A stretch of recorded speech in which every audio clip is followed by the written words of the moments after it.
दोस्तों, कुछ दिन पहले मैं टेलीविजन पे था, एक प्रोग्राम मैं करता हूं और उसमें मैंने कुछ बातें बोली। मैं उन बातों का जस्टिफिकेशन देने आपके सामने नहीं आया हूं, ना मैं अपनी किसी बात का जस्टिफिकेशन दूंगा।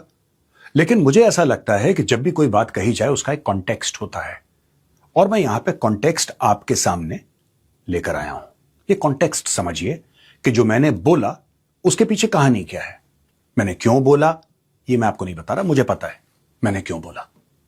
अब मैं आपको एक बात बताता हूं कि ये जो मैंने टेलीविजन पे बोला उससे ईरानियन कॉन्सुलेट ये बड़ा परेशान हो गया भाई, बहुत ज्यादा परेशान हो गए। उन्होंने ट्वीट करा। क्यों करा ट्वीट, मुझे एक बात समझ में नहीं आई। लोग कहते हैं कहने दीजिए, कोई भी कुछ कहता है कहने दीजिए, फ्रीडम ऑफ स्पीच है, कोई बात नहीं। आपके यहां नहीं है, ईरान में नहीं है, that's all right, that's okay. आपके फ्रीडम ऑफ स्पीच और freedom of action and freedom of public expression, इसके बारे में मैं बाद में आके बात करूंगा। लेकिन दोस्तों, आज मैं आपके सामने कुछ सबूत लाना चाहता हूं, और ये सबूत हैं तकरीबन 78 साल पुराने। मैंने बोला ना, context is important, justification is not important. कोई बहाना बनाए, अरे नहीं साहब मैंने तो ये बोला पर एक्चुअली मेरा मतलब ये था, ना ना, कॉन्टेक्स्ट इज इंपॉर्टेंट। तो ये बड़े अपसेट हो गए, और फिर लोगों ने फेसबुक पे, ट्विटर पे, ये वो दुनिया भर के वीडियोस बनाए, and many of them made है, they say make hay while the sun shines, so many of them made hay. Some of them were well meaning although critical, उनको नहीं पता कॉन्टेक्स्ट। कुछ लोग ऐसे भी हैं जिनके पॉलिटिकल लीनिंग्स हैं, और अगर आप उनके फेसबुक पोस्ट में जाएंगे या उनके ट्विटर पे जाएंगे आपको पता लग जाएगा where are they coming from, right, and which political parties they support. And it's okay to support a political party, it's all right. आप किसी भी पॉलिटिकल पार्टी को सपोर्ट करें, वो आपका अधिकार है। लेकिन यार आप ट्रुथ को कलर ना करें because of your political inclinations, वो गलत हो जाता है। अच्छा, मुझे एक बात समझ में नहीं आई। बात हो रही है गजा की। मैं अपने टीवी क्लिप की बात कर रहा हूं, वो क्लिप मैंने यहां पे नहीं लगाई है because it belongs to the channel, it does not belong to me, and I have no business putting up somebody else's content, I will not do that. अब बात यह है ना कि मैंने बात करी किसकी, लेबनान की, मैंने बात करी गजा की, और मैंने जो बोला वो आप सबको पता है कि मैंने क्या बोला। इसमें ईरान को क्यों परेशानी हुई, मुझे एक बात समझ में नहीं आई। ईरान की जो रेजीम है, जो स्टेट है, उनका क्या मतलब है, मैं ये जानना चाहता हूं जेन्युइनली। आपका क्या लेना देना है लेबनान के साथ, आपका क्या लेना देना है गजा के साथ? Why are you so concerned? Why are you so upset?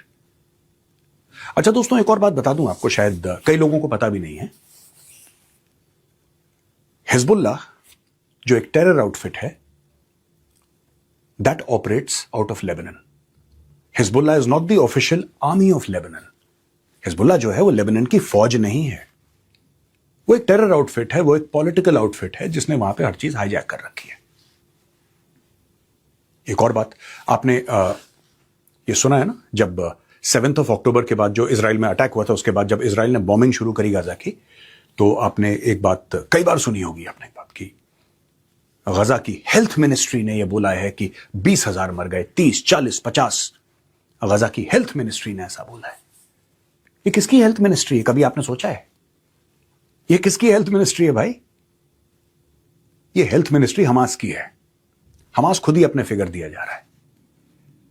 तो आज मैं इसके बारे में भी आपको थोड़ा सा बताऊंगा कि इकोसिस्टम काम कैसे करता है, राइट? ये जो ईरानियन रेजीम है दोस्तों, इसको इसलिए प्रॉब्लम हुई मेरे लेबनान और गजा कहने से क्योंकि यहां पे हिजबुल्लाह और हमास है, and that is how they run their foreign policy. और मुझे एक बात समझ में नहीं आ रही, अगर मैंने कह दिया तो आप सब्र रखें, कोई बात नहीं।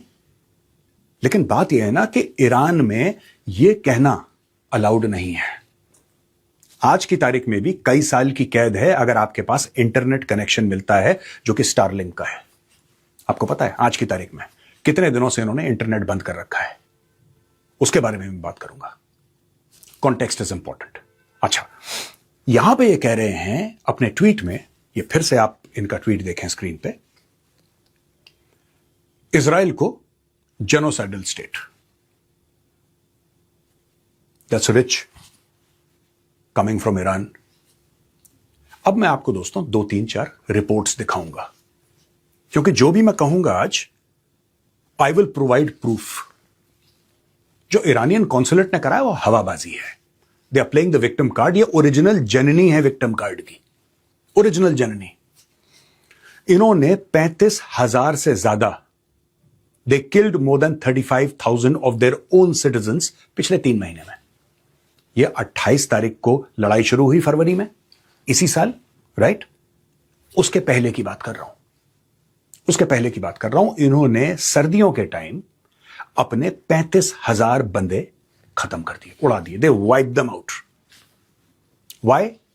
Because they were peacefully protesting. हां, कहीं 1-2 जगह आगजनी हुई, पथराव हुआ, वो अलग चीज है। 1 minute, let's rewind and let's go to 2024। यानी कि ये सब नहीं हुआ है अभी, और हम आपको ले चलते हैं 2024। ये रिपोर्ट है एमनेस्टी इंटरनेशनल की, और ये कहती है कि authorities further suppress the right to freedom of expression, association and peaceful assembly. Women and girls LGBTI experience systemic discrimination and violence. Authorities intensified their crackdown on women who defied compulsory wheeling laws, and the Baha'i community and Afghan refugees and migrants. Thousands were arbitrarily detained, interrogated, and harassed and or unjustly prosecuted for exercising their human rights. Trials remained systematically unfair. Enforced disappearances and torture and other ill treatment were widespread and systematic. Cruel and inhuman punishments, including flogging, amputation, were implemented. The death penalty was used arbitrarily, disproportionately affecting ethnic minorities and migrants. Systemic impunity prevailed for past and ongoing crimes against humanity relating to prison massacres in 88 and other crimes under international law. अब ये मैं नहीं कह रहा दोस्तों, ठीक है जी, ये मैं नहीं कह रहा, ये कह रही एमनेस्टी इंटरनेशनल, और ये रिपोर्ट 2024 की है। ये बात कर रहे हैं 2024 की। अभी ये लड़ाई शुरू नहीं हुई है भाई, अभी ये बमबारी शुरू नहीं हुई है, अभी 2025 नहीं आया है, और ना जाने कितने लोगों को खत्म कर दिया, ना जाने कितने लोगों को खत्म कर दिया, क्योंकि औरतों ने बोला कि हम हिजाब नहीं पहनेंगे। अच्छा, तुम हिजाब नहीं पहन, ऑफ विथ यू। महासा अमीनी का केस मैं बताऊंगा नहीं आपको, इसलिए नहीं बताऊंगा क्योंकि आप उसके बारे में जानते हैं, भली भांति परिचित हैं कि हुआ क्या। ये जो रजीम है अपने कॉन्सुलेट से बैठ के ये करवा रही है ना, जो सरतन से जुदा वाला मामला, मैं तुमसे डरता नहीं हूं, ठीक है? और तुमसे अच्छे अच्छे और देखे हैं मैंने, मैं तुमसे बिल्कुल भी नहीं डरता, ठीक है? अब दोस्तों, एक और बात मैं आपके सामने लाना चाहता हूं। Iranian authorities in 2025 carried out executions on a scale unseen since the late 80s, carried out mass killings in response to protests across the country, conducted mass and arbitrary arrests, and ratcheted up repression under the guise of national security. The deadly crackdown on the protests that erupted in late December escalated sharply in early 2026 as security forces carried out mass killing of protesters and bystanders, with the death toll rising to the thousands. Human Rights Watch found evidence of a coordinated escalation in the authorities' use of unlawful and lethal force since January 8th, including of protesters and bystanders killed or injured by gunshot wounds to their heads and torsos. Authorities committed massacres amid a nationwide internet shutdown and telecommunication restrictions they imposed to conceal the true scale of the atrocities. The year 2025 was characterized by widespread and systemic violations of right to life, including through the application of the death penalty. By the end of December, Iran's authorities had executed over 2,000 people, according to the Abdur Rahman Boramand Center for Human Rights in Iran, the highest number of known executions since the late 1980s. Execution हुए, यानी कि पकड़ के लोगों के हाथ पैर बांधे और उनको ठोक दिया, ठीक है? एक चीज। 2,000 लोगों को एग्जीक्यूट किया गया। जो 35,000 प्रोटेस्टर्स मारे गए वो अलग हैं, वो तो सड़क पर प्रोटेस्ट कर रहे थे, तो आपने मशीन गन चला दी, आपने ये सब करा, वो एक अलग बात है। लेकिन जिन लोगों को अरेस्ट किया, जिनको जेल में डाला अरेस्ट करके कि तुम रेजिम के खिलाफ तुम कैसे बोल सकते हो, तो बिल्कुल गलत है, उनमें से 2,000 का कत्ल कर दिया गया, 2,000 को मार दिया। वो 35,000 अलग हैं। Those were killed on the streets, in their houses. 2,000 were executed. Because that is the law of the land. You open your mouth, we'll finish you off. ठीक है जी? ये पॉइंट नंबर 2 है मेरा। अब आते हैं तीसरे प्रूफ पे। ये दोस्तों यूनाइटेड नेशंस ह्यूमन राइट्स का है। UN experts warn of deepening human rights crisis in Iran, और इसकी डेट है 16 मार्च 2026। As military tensions escalate in the region, Iranian authorities must immediately end their excessive use of force against civilians, release all those detained for exercising their fundamental freedom, restore unhindered internet access, and allow civil society to carry out its vital human rights work. If we put people of Iran at the heart of any solution, the military escalation must stop and all parties must resume diplomatic dialogue immediately. The special rapporteur said the volume of submissions received so far exceeded all previous periods since Sato assumed her mandate in August 2024. The scale of concern was unprecedented. Many submissions came from individuals with no prior history of activism. Testimonies describe protesters, including children, being shot at close range or severely beaten by security forces. Tens of thousands of protesters, as well as medical professionals and lawyers, were reportedly arbitrarily detained, held incommunicado, denied legal representation, and subjected to forced confessions broadcast on state television. Some detainees, including children, now face death penalty. ये भी आपने देख लिया, और ये United Nations की report है। ये गौरव आर्या कुछ नहीं कह रहा यहां पे। आपने देख लिया दोस्तों, यूएन कह रहा है कि बच्चों को सजाए मौत दी है, छोटे छोटे बच्चों को, 10 साल, 11 साल, 12 साल। ये लोग हैं जिनके लिए आप में से कुछ ने, मैं सबकी बात नहीं कर रहा, आप में से कुछ ने सोशल मीडिया पे हथियार उठा लिए। ठीक है, अब दोस्तों एक और चीज देखिए। तो ये जो रिपोर्ट मैं आपको दिखाने वाला हूं, ये यूरोपियन पार्लियामेंट की है। ये है फरवरी 2026 की। On Thursday, Parliament adopted 3 resolutions on the human rights situation in Iran, Turkey, and Uganda. MEPs condemned the violence by the Iranian regime against its own population, particularly targeting civil society actors, protesters, women, minorities, and communities. They denounced the oppression of women and called for immediate release of women in detention, especially Nobel Peace Prize laureate Narges Mohammadi. Parliament is concerned by reports estimating that the death toll from the recent protests may amount to approximately 35,000 victims, and warned that documented acts meet the threshold of crimes against humanity. MEPs want these atrocities to be independently documented by UN bodies and for the evidence to be preserved for future prosecutions, stressing the need for accountability through international judicial mechanisms. The resolution calls for the immediate end of all violence and repression against civilians, including arbitrary detention, enforced disappearances, and torture, and urges the authorities to cease their harassment and prosecution of doctors and healthcare workers who provide treatment to injured protesters. दोस्तों, आपको बात समझ में आ गई? ये है असलियत इस रेजीम की। I have a lot of respect and love for the Iranian people. I salute your bravery.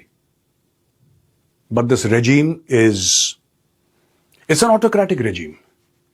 अब मैंने कुछ बोला तो इनको बड़ा बुरा लग गया। क्यों बुरा लगा तुम्हें? मुझे इतने लोग कुछ बोलते, मैं तो जवाब नहीं देता, मैं तो आपको जवाब दे रहा हूं। I am responding to the Iranian consulate's tweet. I am not responding to so many other people who have made videos against me. उनका हक है यार, उनका हक है। वो इंडियंस हैं, इंडिया की कॉन्स्टिट्यूशन राइट देती है। यहां पे नहीं, ईरानियन कॉन्स्टिट्यूशन ने बोला है कि गौरव आर्या के खिलाफ किस चीज का एक्शन। आप लीजिए एक्शन, फिर मैं आपको बताता हूं। मेरे पास सारी की सारी प्रूफ है। आपने आज तक 1979 के बाद, आफ्टर 1979, ओके, मैं अभी की बात नहीं कर रहा, 1979 के बाद आपने लाखों अपने लोग गायब कर दिए और खत्म कर दिए, और ये सारा का सारा डॉक्यूमेंटेड है यूनाइटेड नेशंस में। सिर्फ वेबसाइट पे जाना है, देखना है, पोल पत्री सब खुल जाएगी। ये विक्टिम कार्ड प्ले मत करिए, ठीक है? आपके मुल्क में जंग छिड़ी है और यहां पे आप मेरे साथ ट्विटर खेल रहे हैं।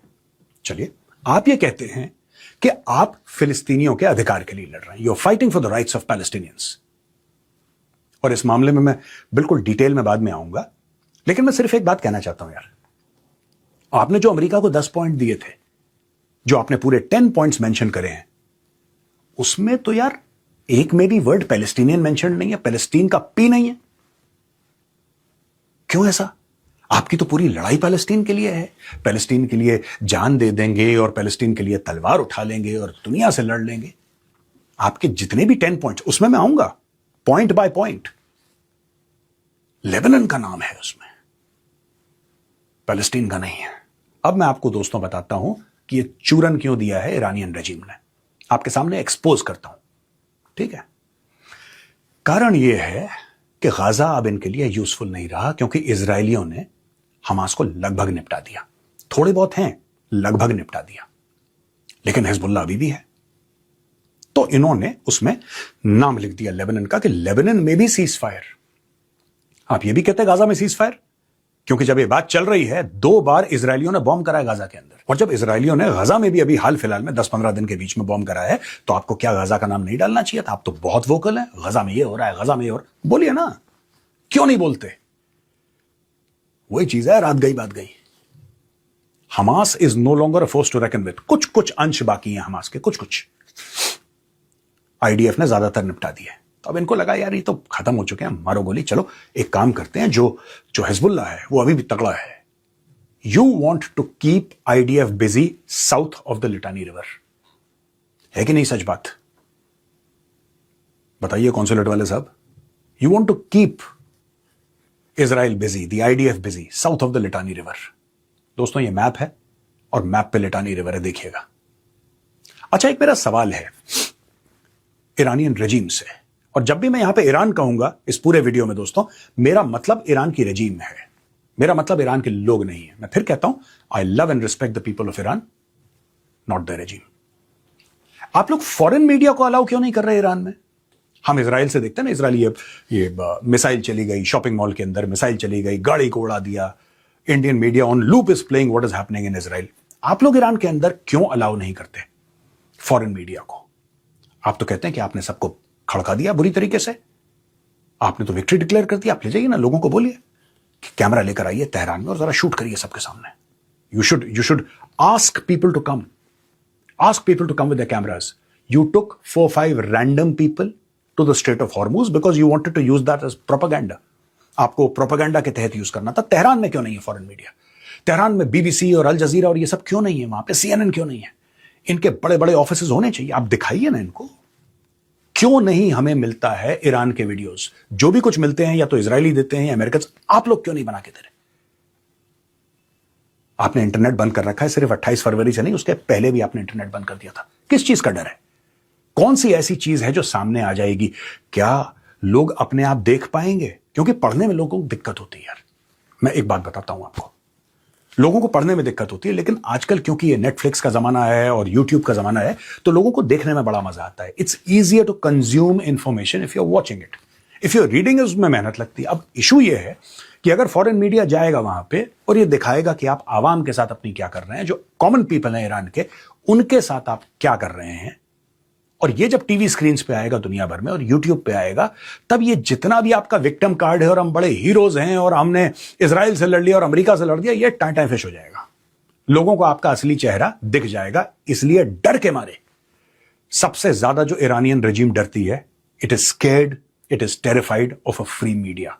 इसलिए आपने सोशल मीडिया बंद कर रखा है। हाँ, कुछ समय के लिए आप सोशल मीडिया बंद करें, कहीं पे भी दिक्कत होती है, मिस इंफॉर्मेशन स्प्रेड होती है, you must stop it for a limit. आपने 48 घंटे के लिए, 72 घंटे के लिए, महीनों दर महीनों वहां पे ना कोई कैमरा, ना कोई कुछ, लोगों को टॉर्चर करके ईरानियन स्टेट टेलीविजन पे लाते हैं और बोलते हैं कि कबूल करो कि तुम जासूस हो। वो कह रहा है स्टेट टेलीविजन पे, हाँ जी मैंने जासूस, उसको पता ही कख नहीं।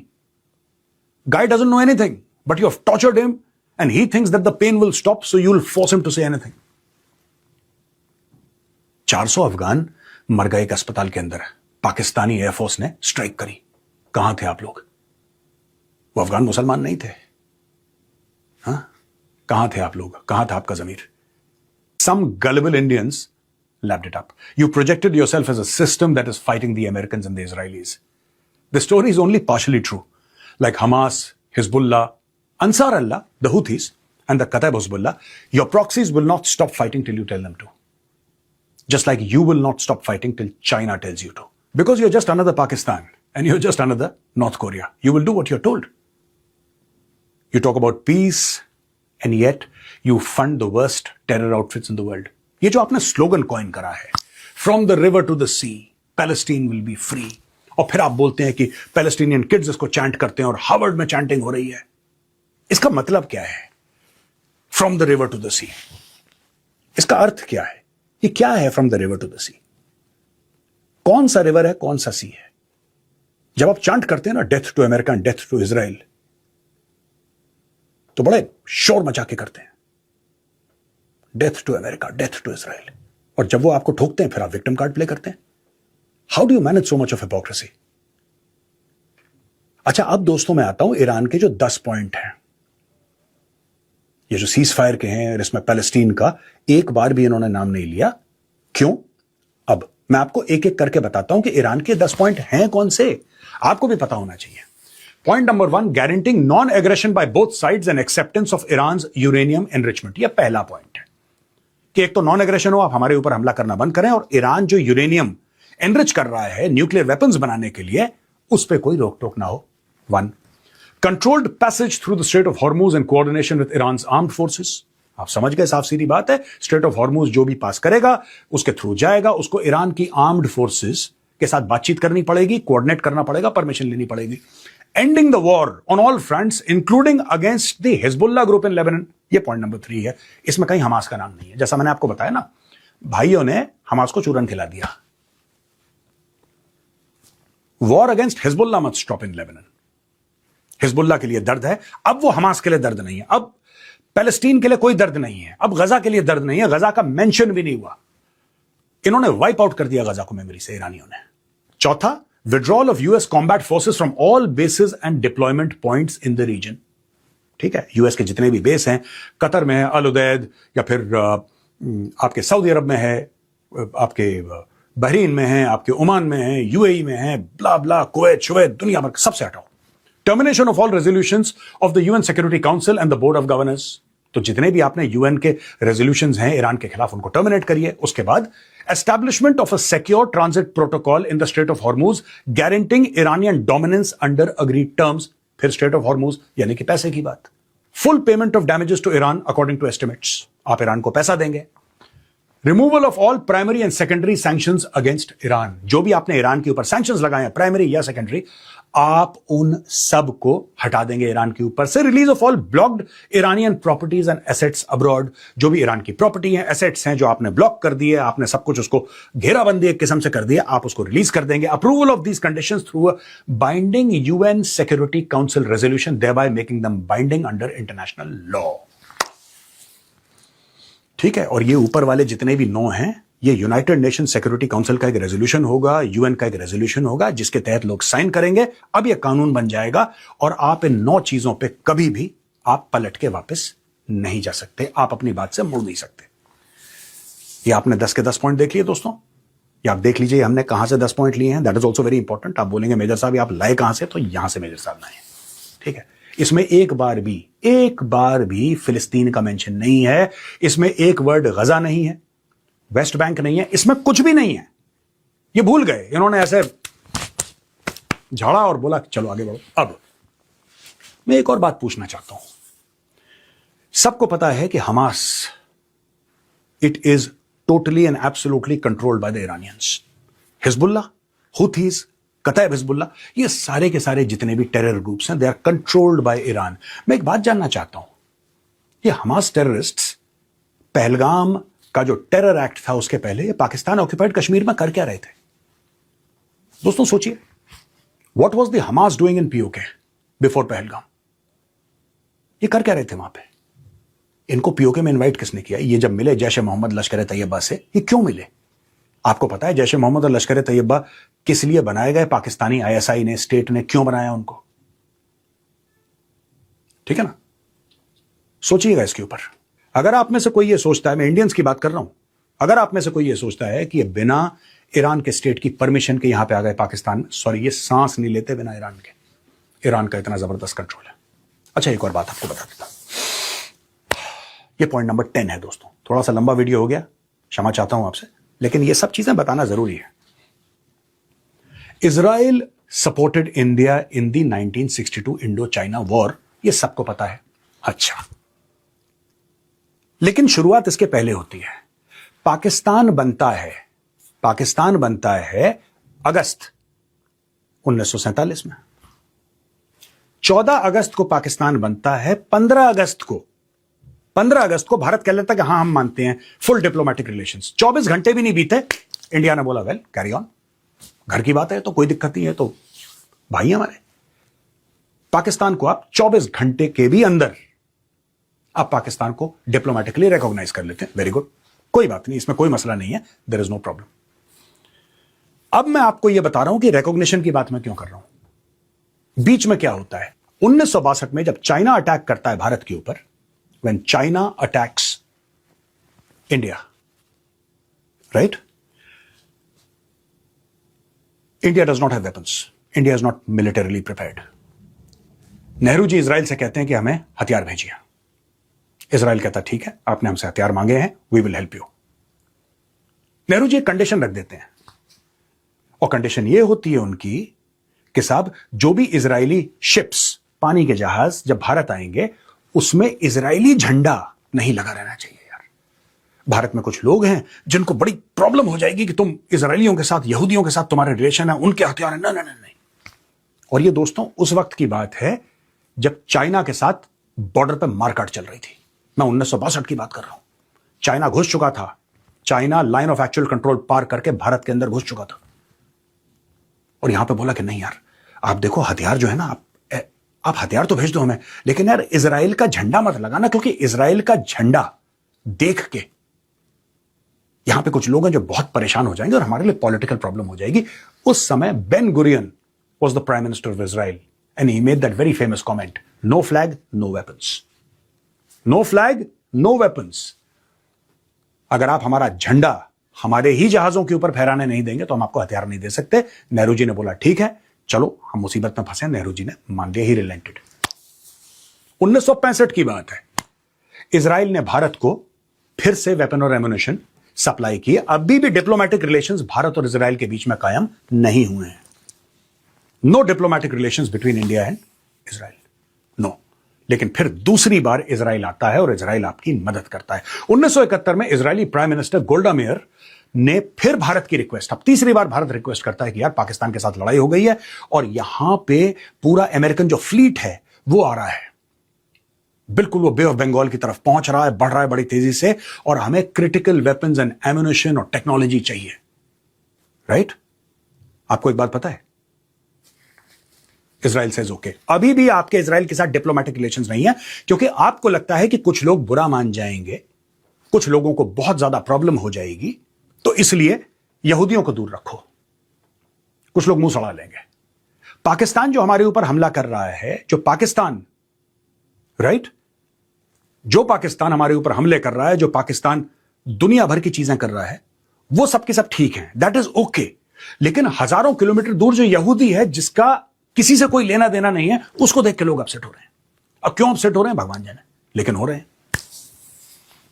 1999 कारगिल वॉर, फिर से इजराइल भारत की मदद करता है, और जो लेजर गाइडेड बॉम्ब्स हैं, जो पीक्स पे पाकिस्तानियों ने जो ऑक्यूपाई कर रखी थी पीक्स, उसमें जो बॉम्ब गिराए थे मिराज 2000 से और जहाजों से, इंडियन एयरफोर्स ने जो ऑपरेशन करा था, उसमें जो लेजर गाइडेड बॉम्ब्स इस्तेमाल हुए थे, जो टेक्नोलॉजी इस्तेमाल हुई थी, वो इजरायली थी।